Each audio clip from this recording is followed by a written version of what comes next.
ഓണമായ പുനലൂരിൽ ഏറ്റവും കൂടുതൽ തിരക്കുള്ള സ്ഥലം അത് പുനലൂർ ഓണ ഫെസ്റ്റ്.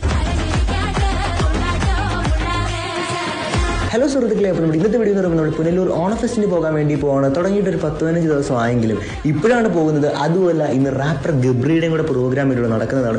ഓരോ ദിവസവും പല പല ആൾക്കാരുടെ പ്രോഗ്രാം ഇവിടെ രാത്രി നടക്കുന്നുണ്ട്. ഇന്ന് ഗബ്രിയുടെ പ്രോഗ്രാമാണ് നടക്കുന്നത്. ഫെസ്റ്റിന് കയറാൻ വേണ്ടി ഒരു എൻട്രി ഫീ വരുന്നുണ്ട്. അത് എടുക്കണമെങ്കിൽ തന്നെ അത്യാവശ്യം നല്ല ക്യൂ നിന്നാലേ പറ്റത്തുള്ളൂ. കാരണം ഇന്ന് നല്ല തിരക്കുള്ള ഒരു ദിവസവും കൂടാണ്.